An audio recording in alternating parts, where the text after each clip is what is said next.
Hello friends, welcome back to Anvesha channel. आज हम लोग पढ़ेंगे राजभाषा के रूप में हिंदी की संवैधानिक स्थिति। आज हम लोग ये टॉपिक पढ़ेंगे। सबसे पहले हम लोग राजभाषा देखेंगे। ठीक है, राजभाषा क्या है? संविधान द्वारा स्वीकृत सरकारी कामकाज की भाषा को राजभाषा कहते हैं। ठीक है, मतलब सरकारी कामकाज के लिए जिस भाषा का प्रयोग किया जाता है वो क्या होता है? राजभाषा होता है। ठीक है, तो ये संविधान द्वारा स्वीकृत है। ठीक है, संविधान द्वारा स्वीकृत सरकारी कामकाज की भाषा राजभाषा कहलाती है। ठीक है, अब देखिए राजभाषा का प्रावधान संविधान की धारा 343 से 351 के अनुच्छेदों में वर्णित है। ठीक है, तो जो राजभाषा का जो प्रावधान है वो संविधान में धारा 343 से 351 के अनुच्छेदों में इसका वर्णित किया गया है। भारतीय संविधान ने 14 सितंबर 1949 को हिंदी को मान्यता दी। ठीक है, तो 14 सितंबर 1949 को हिंदी को मान्यता प्राप्त हुई। ठीक है, इसी कारण 14 सितंबर को प्रतिवर्ष, ठीक है, इसी वजह से 14 सितंबर को हर वर्ष हम लोग क्या करते हैं? हिंदी दिवस मनाते हैं। ठीक है, इसीलिए प्रतिवर्ष हिंदी दिवस मनाया जाता है 14 सितंबर को। ठीक है, अब देखिए 14 सितंबर को राष्ट्रीय हिंदी दिवस मनाया जाता है और 10 जनवरी, ठीक है, 10 जनवरी को विश्व हिंदी दिवस मनाया जाता है। भारतीय संविधान के भाग 17 में अनुच्छेद 343 से 351 तक राजभाषा का संविधान में प्रावधान किया गया है। ठीक है, तो इसमें क्या है? राजभाषा का उल्लेख किया गया है। ठीक है, 343 से 351 के बीच में। ठीक है, आगे देखिए संविधान की 8वीं अनुसूची में 22 भाषाओं को मान्यता प्राप्त हुई है। ठीक है, तो ये क्वेश्चन आता है एग्जाम में कि संविधान में देखिएगा 8वीं अनुसूची में 22 भाषाओं को मान्यता प्राप्त है। ठीक है, लेकिन जो पहले था मूल संविधान 14 भाषाएं थी, मतलब पहले 14 भाषाएं थी। ठीक है ना, वो बढ़ के अब 22 भाषा अब वर्तमान में हो गई है। ठीक है, आगे देखिए अन्य 8 भाषाएं 21वें, 71वें और 92वें संशोधन अधिनियम के तहत शामिल किया गया है। ठीक है, तो ये सब संशोधन में अन्य भाषाओं को शामिल किया गया है। अब हम लोग इसको थोड़ा सा डायग्राम से समझते हैं। पहले देखिए संविधान की भाषा अनुसूची 8, ठीक है, 8वीं अनुसूची, इसमें क्या है? 22 भाषा है।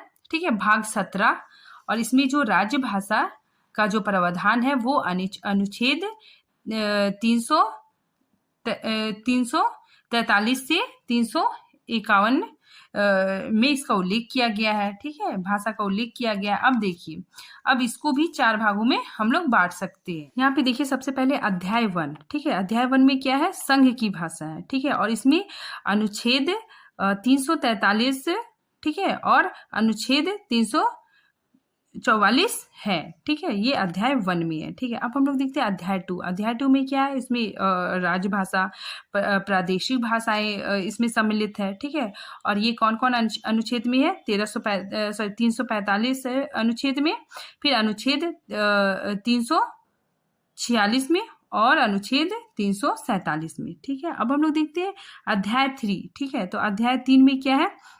इसमें उच्च न्यायालय और उच्चतम न्यायालय की भाषा के बारे में उल्लेख है। ठीक है, यहाँ पे देखिए सुप्रीम कोर्ट और हाई कोर्ट की भाषा मतलब इसमें उल्लेख है, और ये किन किन अनुच्छेदों में पाया जाता है? अनुच्छेद 348 में और अनुच्छेद 349 में। ठीक है, फिर देखिए अध्याय 4। अध्याय 4 में क्या है?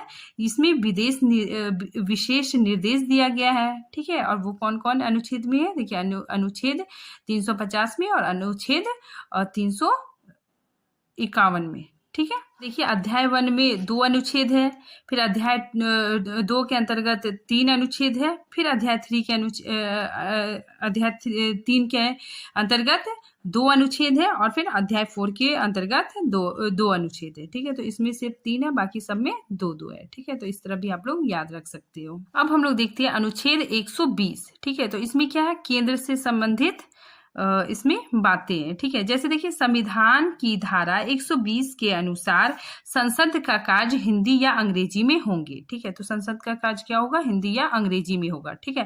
परंतु मान लीजिए कि कोई ऐसा सदस्य है जिसे ना तो हिंदी आती है ना तो अंग्रेजी आती है, तो वो अपनी अभिव्यक्ति मतलब अपनी बात कैसे कहेगा, ठीक है। तो इसके लिए क्या प्रावधान है, ठीक है। तो इसके लिए बताया गया है कि यदि लोकसभा का अध्यक्ष और राज्यसभा का सभापति, ठीक है, या उस रूप में कार्य करने वाला कोई अन्य व्यक्ति, ठीक है ना, सदस्य उस सदस्य को अपनी मातृभाषा में संसद को संबोधित करने की अनुमति दे सकता है, ठीक है। तो यहाँ पे बताया जा रहा है कि मान लीजिए एक ऐसा सदस्य है जिसको ना तो हिंदी आती है ना तो इंग्लिश आती है, ठीक है। तो ऐसी सिचुएशन में क्या होगा कि लोकसभा का अध्यक्ष और राज्यसभा का सभापति उस सदस्य को अपनी मातृभाषा में संसद को संबोधित करने का अनुमति दे सकता है। अब देखिए अनुच्छेद 210, ठीक है, ये क्या है, राज्य से संबंधित है, ठीक है। इसमें क्या है कि विधानमंडल में कार्य प्रादेशिक भाषा हिंदी या अंग्रेजी में होगी, ठीक है। तो इसमें भी हिंदी या अंग्रेजी में होगी, ठीक है। तो उसमें भी जैसा ऊपर बताया गया है उसी तरह होगा कि यदि कोई व्यक्ति उपरोक्त किसी भी भाषा में अभिव्यक्ति नहीं दे सकता, मतलब उसको अगर इंग्लिश या फिर हिंदी नहीं आती है, तो उसके लिए उसकी मातृभाषा, ठीक है, वो अपनी मातृभाषा में संसद को संबोधित कर सकता है, ठीक है। उसे मतलब अपनी मातृभाषा में संसद को संबोधित करने की अनुमति दे सकते हैं। यहाँ पे देखिए 120 में क्या होता है कि ये केंद्र सत्ता से संबंधित होता है और 210 में राज्य सत्ता से संबंधित होता है, ठीक है। अब हम लोग देखते हैं भाग 17 अनुच्छेद 343 से 351 तक, ठीक है। अब हम लोग यहाँ पढ़ते हैं। देखिए सबसे पहले क्या है, अध्याय 1 यहाँ पे देखिए अनुच्छेद 343 में क्या कहा गया है कि संघ की राजभाषा हिंदी होगी, ठीक है। संघ की जो राजभाषा क्या होगी, हिंदी होगी और लिपि देवनागरी होगी, ठीक है। और अंकों का जो रूप है, ठीक है ना, भारतीय अंकों का अंतर्राष्ट्रीय रूप होगा, ठीक है। मतलब ये जो अंकों का रूप है वो 1 2 3 4 ऐसे होगा, ठीक है।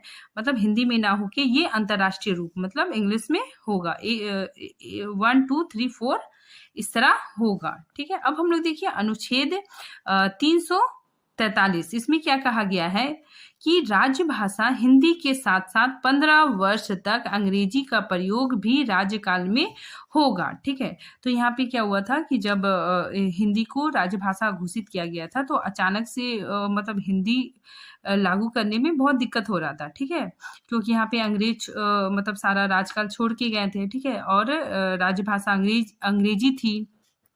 तो यह मतलब निर्णय लिया गया था कि संविधान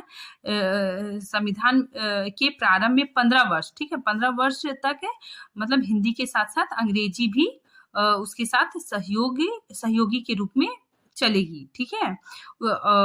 और जब हिंदी का विस्तार हो जाएगा तो फिर अंग्रेजी को छोड़ दिया जाएगा, ठीक है। तो ऐसा प्रस्ताव पास किया गया था कि हिंदी के साथ अंग्रेजी भी साथ साथ चलेगी, ठीक है, 15 वर्ष तक। तो इसमें यही बताया जा रहा है कि संविधान के प्रारंभ से 15 वर्ष की अवधि तक, ठीक है, अर्थात 1965 तक उन सभी राजकीय प्रयोजनों के लिए अंग्रेजी भाषा का प्रयोग किया जाता रहेगा, ठीक है। मतलब 15 वर्ष की अवधि तक अंग्रेजी भाषा का प्रयोग होता रहेगा, ठीक है। अब हम लोग देखते हैं अनुच्छेद 344, ठीक है। तो इसमें क्या बोला गया है कि राजभाषा के संबंध में आयोग की नियुक्ति राष्ट्रपति करेंगे, ठीक है। तो मतलब राजभाषा के संबंध में आयोग की नियुक्ति कौन करेगा, राष्ट्रपति करेगा, ठीक है। और जिसका कार्यकाल 5 वर्ष तक होगा।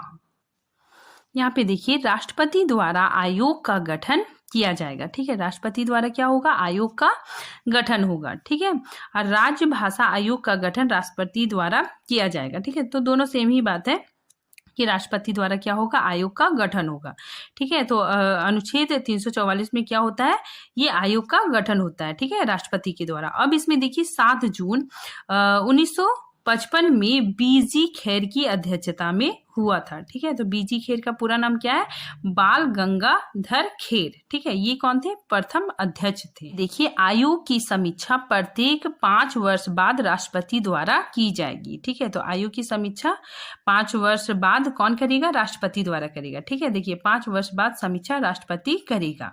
फिर यहाँ पे देखिए, संसद द्वारा आयोग की समीक्षा प्रत्येक 10 वर्ष बाद की जाएगी। ठीक है, तो इसमें क्या होगा? संसद द्वारा आयोग की समीक्षा 10 वर्ष बाद की जाएगी। ठीक है, और प्रत्येक 10 वर्ष बाद समीक्षा संसद करेगा। अब देखिए, अनुच्छेद 345, इसमें क्या है कि प्रदेश को अपनी प्रादेशिक भाषा चुनने का अधिकार होगा। ठीक है, यहाँ पे प्रदेश को अपनी प्रादेशिक भाषा चुनने का अधिकार प्राप्त है।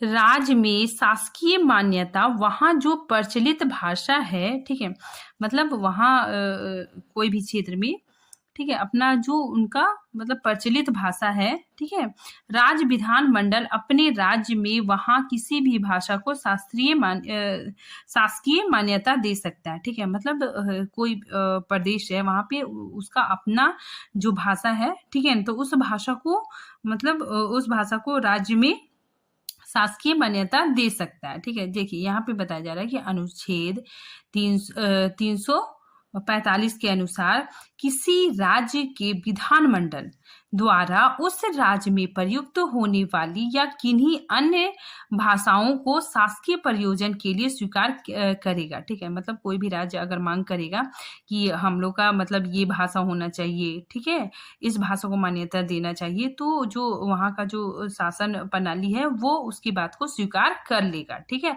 अगर ऐसा नहीं हो सकने की स्थिति में, अगर ऐसा नहीं होगा, ठीक है, ऐसा नहीं हो सकने की स्थिति में अंग्रेजी का प्रयोग यथावत रहेगा। ठीक है, तो अगर ऐसा नहीं होगा तो वहां पे अंग्रेजी का प्रयोग होता रहेगा।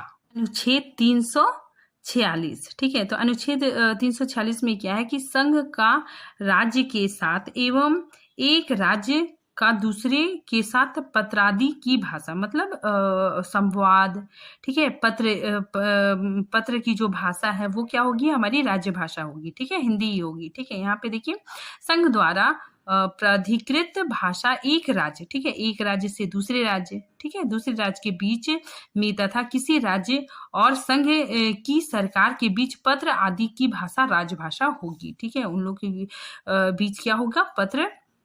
पत्र आदि की भाषा राजभाषा ही होगी। अनुच्छेद 347 में क्या बोला जा रहा है कि यदि किसी राज्य की जनसंख्या का पर्याप्त भाग या मांग करे कि उसके द्वारा बोली जाने वाली भाषा को उस राज्य में दूसरी भाषा के रूप में मान्यता दी जाए, तो राष्ट्रपति उस राज्य में सर्वत्र या उसके किसी भाग को शासकीय प्रयोजन के लिए उस भाषा को मान्यता देने का उपबंध कर सकता है। ठीक है, तो इसमें क्या होता है कि अगर किसी राज्य के लोग मांग करेंगे कि कि हमारी ये भाषा, मतलब इस भाषा को मान्यता दी जाए, तो राष्ट्रपति उसे स्वीकृति दे देगा। ठीक है, देखिए यहाँ पे अगर किसी राज्य में लोग यह मांग करते हैं कि हमें इस भाषा का प्रयोग करना है, ठीक है, और इसे मान्यता प्रदान की जाएगी, तो इसमें क्या बताया जा रहा है? इसमें मान्यता प्राप्त हो जाएगी। ठीक है, इसे मान्यता प्राप्त की जाए तो राष्ट्रपति उसको स्वीकृति दे सकता है। तो राष्ट्रपति क्या करेगा? उसको स्वीकृति दे सकता है। अनुच्छेद 348, ठीक है, इसमें क्या बोला है कि उच्चतम न्यायालय, ठीक है, और उच्च न्यायालय, मतलब सुप्रीम कोर्ट और हाई कोर्ट, वहां पे जितनी सारी कार्रवाई होगी वो उसकी भाषा क्या होगी? अंग्रेजी ही होगी। ठीक है, और संसद के प्रत्येक सदन राज्यों के विधान मंडलों में जो प्रस्ताव पारित होगा, ठीक है, आदेश, नियम आदि की भाषा क्या होगी? सब कुछ अंग्रेजी में होगा। ठीक है, तो ये बहुत इंपॉर्टेंट है। इसमें क्या होता है कि जो उच्चतम न्यायालय है और उच्च न्यायालय की सब कुछ, मतलब सारी कार्यवाही क्या होगी? अंग्रेजी भाषा में ही होगी। अनुच्छेद 349, इसमें क्या है कि राज्य भाषा से संबंधित संसद यदि कोई विधेयक या संशोधन पुनः स्थापित या प्रस्तावित करना चाहती है तो राष्ट्रपति की स्वीकृति अनिवार्य है। ठीक है, तो इसमें मतलब कुछ भी संशोधन करना चाहती है, ठीक है, तो उसमें राष्ट्रपति की स्वीकृति लेना बहुत ही जरूरी है। ठीक है, आगे देखिए अनुच्छेद 350, इसमें क्या है शिकायत या व्यथा का निवारण हेतु अभ्यावेदन में किसी भी भाषा का प्रयोग। ठीक है, तो इसमें बताया जा रहा है कि प्रत्येक व्यक्ति किसी शिकायत को दूर करने के लिए संघ या राज्य के किसी अधिकारी को किसी भी भाषा में, ठीक है, अपनी किसी भी भाषा में मतलब आवेदन पत्र दे सकता है। ठीक है, अभ्यावेदन देने का हकदार होगा। ठीक है, और इसमें बताया जा रहा है कि अनुच्छेद 350 के अंतर्गत अल्पसंख्यक बच्चों की प्राथमिक शिक्षा, ठीक है, उसकी जो प्राथमिक शिक्षा है उनकी मातृभाषा में दिए जाने की पर्याप्त सुविधा सुनिश्चित की जाएगी। ठीक है, तो अल्पसंख्यक बच्चों की जो प्राथमिक शिक्षा है वो उनकी मातृभाषा में दी जाएगी। ठीक है, मातृभाषा में दिए जाने की सुविधा प्राप्त होगी। और फिर उसके बाद आगे क्या है कि भाषाई अल्पसंख्यक वर्गों के लिए राष्ट्रपति, ठीक है, तो इन लोगों के लिए अल्पसंख्यक वर्ग के लिए राष्ट्रपति क्या करेगा, एक विशेष अधिकारी का चुनाव करेगा। अनुच्छेद 351 इसमें क्या है कि हिंदी के विकास का निर्देश, ठीक है, मतलब यहाँ पे हिंदी के विकास का निर्देश दिया गया है। ठीक है, तो इसके अंतर्गत यह निर्देश दिया गया है कि संघ का कर्तव्य होगा कि वह हिंदी भाषा का